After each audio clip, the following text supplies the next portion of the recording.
Capítulo 9. Yo hago cosa nueva, porque no podemos dejar de decir lo que hemos visto y oído. Hechos 4:20.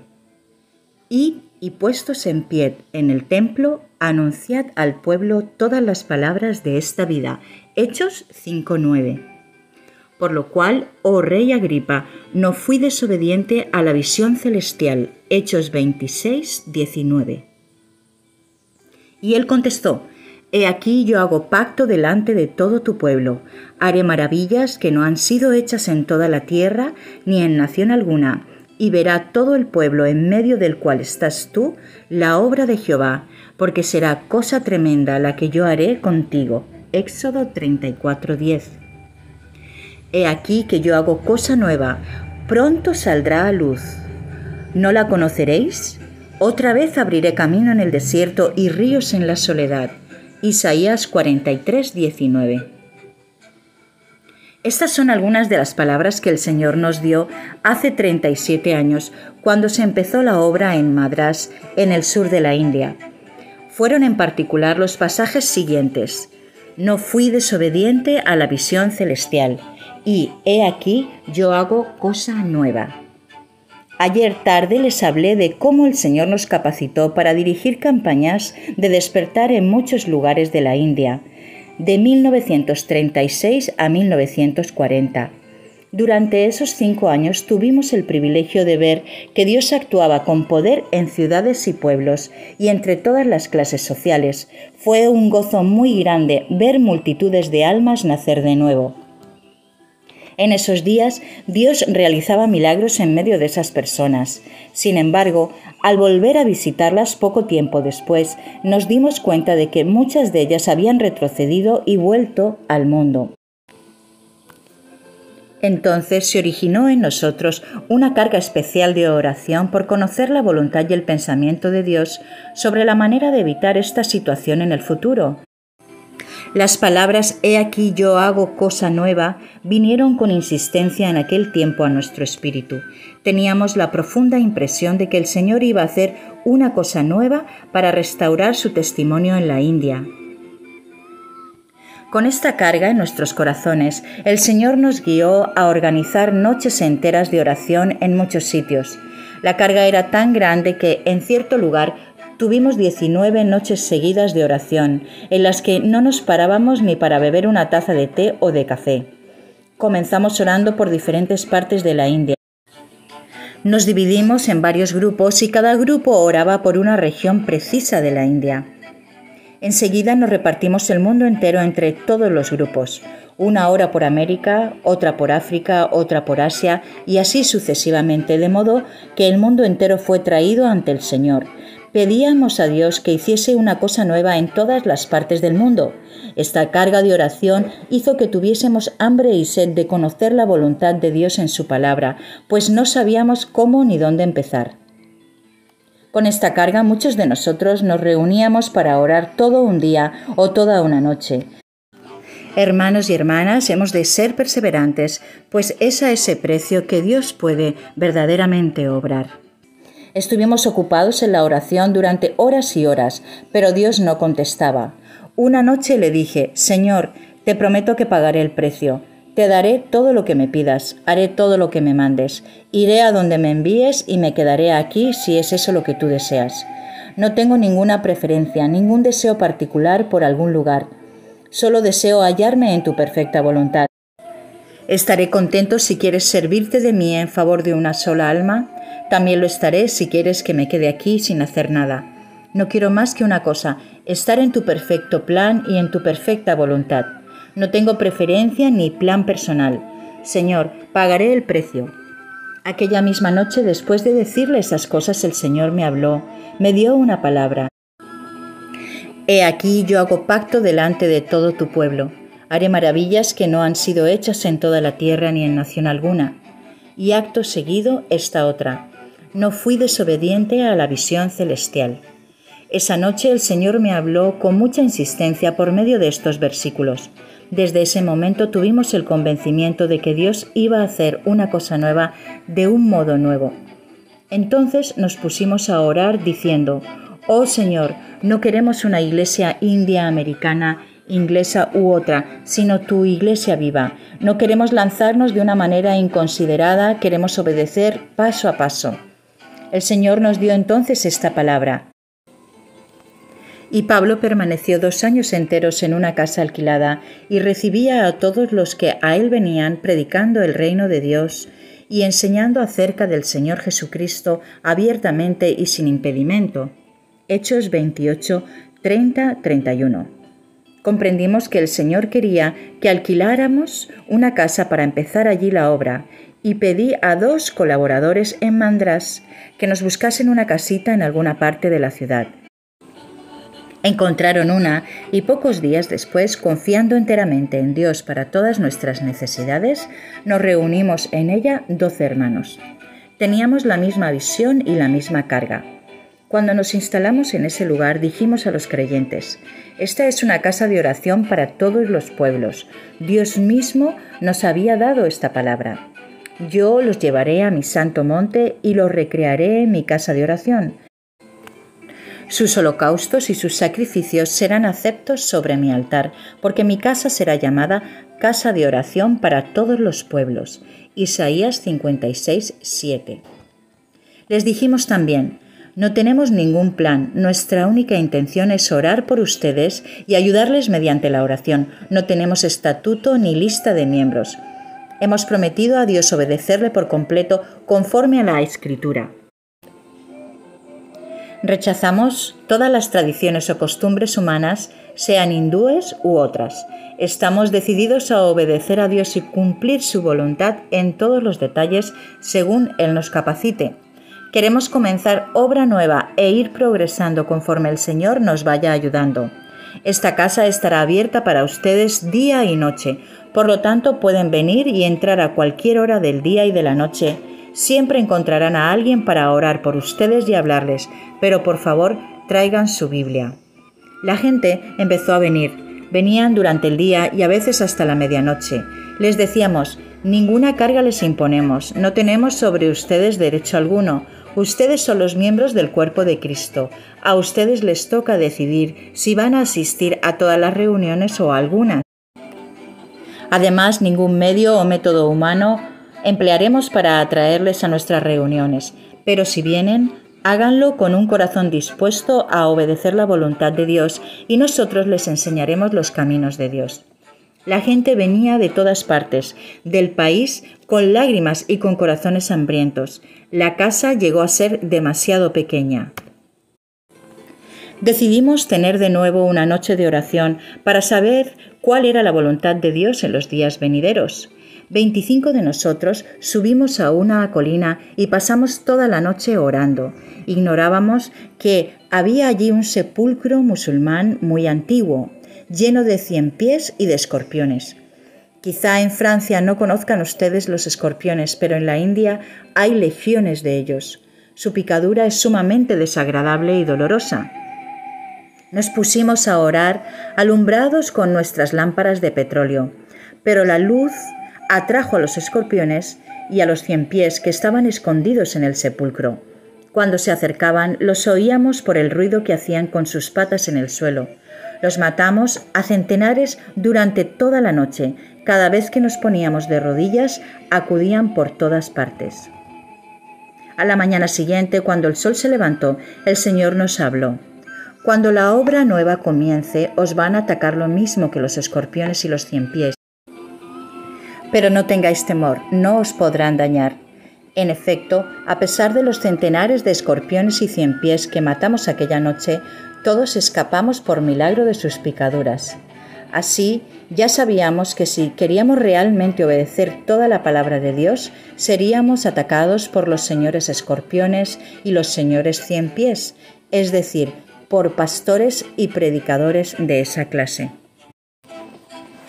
Cuando empezamos los cultos de adoración y las reuniones de bautismos, notamos mucha agitación alrededor. Nos atacaban por todos lados. Mientras tuvimos campañas de evangelización predicando el Evangelio de la Salvación, todo el mundo estuvo contento, pero cuando las almas, obedeciendo a la palabra de Dios, desearon dar testimonio de su nuevo nacimiento por las aguas del bautismo, Cuando los creyentes comenzaron a participar en nuestros cultos de adoración y de la cena del Señor el domingo por la mañana, como la palabra de Dios enseña, la mayoría de los pastores y predicadores de todas las denominaciones de la ciudad de Madrás se opusieron con violencia a nuestro ministerio. Pero ya el Señor nos había prevenido que seríamos atacados, criticados y acusados de toda clase de faltas. Les digo estas cosas y las comparto con ustedes para que sepan que, si quieren con sinceridad obedecer plenamente a la palabra y a la voluntad del Señor, tendrán que soportar los ataques y las oposiciones de muchos que se llaman cristianos. Un día vinieron a verme unos 12 pastores y dirigentes. Pertenecían a diferentes denominaciones bautistas, presbiterianas, luteranas y anglicanas. Me dijeron: «Desde luego estamos agradecidos a Dios por la obra que han realizado ustedes, predicando el Evangelio en nuestra ciudad, de manera que muchas almas han sido salvadas. Sin embargo, tenemos que hacerles 2 reproches grandes. El primero, ¿por qué dan ustedes un segundo bautismo?» «Les ruego», contesté, «hagan el favor de mostrarme en las Escrituras un solo pasaje en el que se hable de un bautismo de niño. Hay en la palabra de Dios 51 referencias de bautismos de adultos creyentes, pero no se menciona en toda la Biblia un solo bautismo de niños. Muéstrenme, pues, un ejemplo al menos». Nuestros abuelos, que eran hombres piadosos y temerosos de Dios, replicaron: «Siempre bautizaron a los niñitos. Díganos, ¿estaban todos equivocados?» «Mi abuelo era también un hombre muy piadoso», les dije. «¿Debo yo obedecer a mi abuelo o a la Biblia?» «No me digan lo que dicen los abuelos, díganme lo que dice la Biblia. Enséñenme dónde está escrito que bautizaron a un niñito». «No estábamos preparados para esto», contestaron. Entonces les dije: «Fijen otro día en un lugar preciso y vengan con todos los pastores y miembros de las juntas de iglesias que quieran. Yo vendré solo. Pero por favor, traigan sus Biblias para que todo lo que se diga pueda ser confirmado y testificado con la palabra de Dios». Se fijó el lugar, el día, pero nadie vino. El segundo reproche era: «¿Por qué celebran ustedes la mesa del Señor?». «¿Quién me ha llamado al servicio de Dios?», les contesté. «Ninguno de ustedes. Es el Señor Jesucristo quien me ha llamado a su servicio. ¿A quién debo de obedecer? ¿A Él o a ustedes?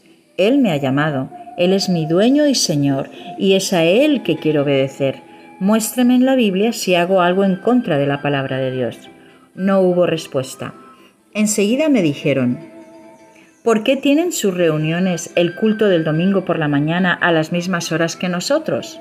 Nosotros no tenemos miembros ni nos valemos de publicidad para atraer a las personas», les dije.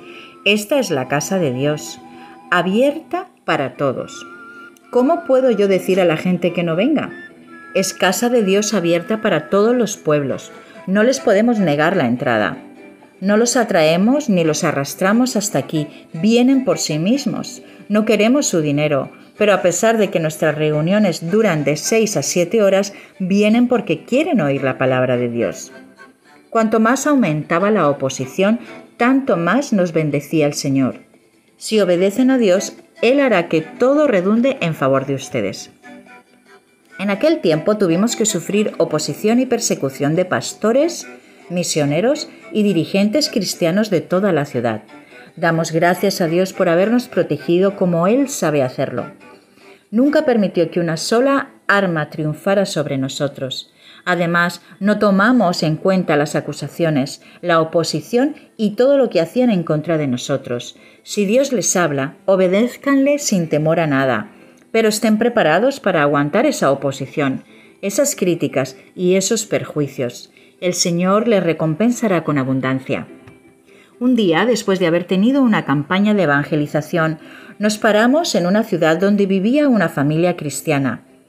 Queríamos pasar 1 o 2 horas en compañía de esos hijos de Dios. Estábamos con ellos descansando un poco cuando alguien vino y me dijo: «Hay gente esperando, han venido para la reunión». «¿Qué reunión?», pregunté. «No hemos anunciado que hubiera reunión. Estamos aquí de paso y queremos solamente pasar unas 2 horas en comunión con esta familia». «Pero hay mucha gente afuera», me dijo.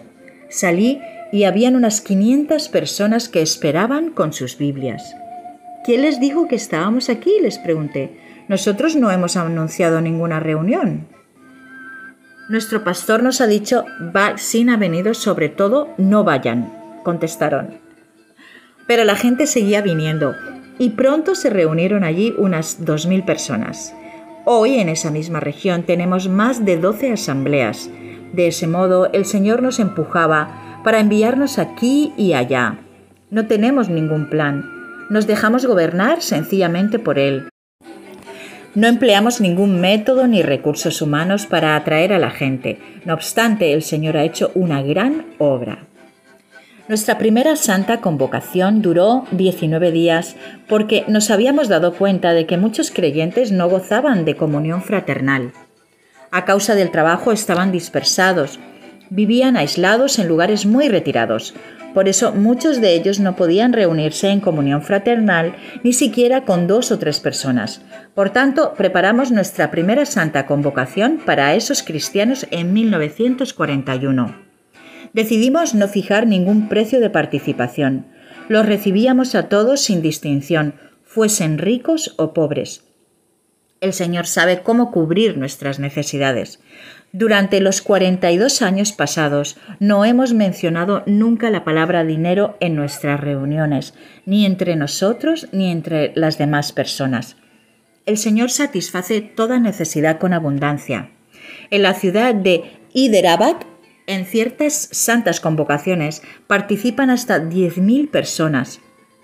Damos comida y alojamiento a 7.000 de ellas y comida para las otras 3.000. El Señor provee. Nosotros oramos solamente, Señor, bendice la comida y multiplícala, y el Señor lo hace. Siempre queda y en cantidad, nunca hay racionamiento. Aunque hemos bautizado a millares de creyentes en la India, en ningún tiempo hemos hecho estadísticas. Los creyentes no nos pertenecen, son la propiedad del Señor Jesucristo. No tenemos nombre, ni denominación, ni lista de miembros, ni etiquetas. Poco a poco hemos ganado terreno en todo el territorio de la India y del Pakistán. Estamos convencidos de que el Señor prepara a muchos de ustedes para llevar una responsabilidad semejante en diversas partes del país, en Europa y en América. Quisiéramos solamente pedirles una cosa: obedezcan cuando Dios les hable. No tengan miedo de pagar el precio. Merece la pena. Dios no les va a abandonar. Digan como Pablo: no fui desobediente a la visión celestial. En Filipenses 4:9 leemos: lo que aprendisteis y recibisteis y oísteis y visteis en mí, esto haced, y el Dios de paz estará con vosotros. Estoy seguro de que han visto ustedes algo, que han oído algo. Obedezcan y sean fieles a esta visión celestial. Porque no podemos dejar de decir lo que hemos visto y oído. Hechos 4:20. Id y puestos en pie en el templo, anunciad al pueblo todas las palabras de esta vida. Hechos 5:20. Porque no he rehuido anunciaros todo el consejo de Dios. Por tanto, mirad por vosotros y por todo el rebaño en que el Espíritu Santo os ha puesto por obispos, para apacentar la iglesia del Señor, la cual Él ganó por su propia sangre. Hechos 20, 27 y 28. Los que son responsables de asambleas y tienen almas a su cargo, note bien la expresión, todo el consejo de Dios. Den todo el mensaje de Dios, denlo por entero. Entonces habrá una rica, una abundante bendición. Que Dios les bendiga.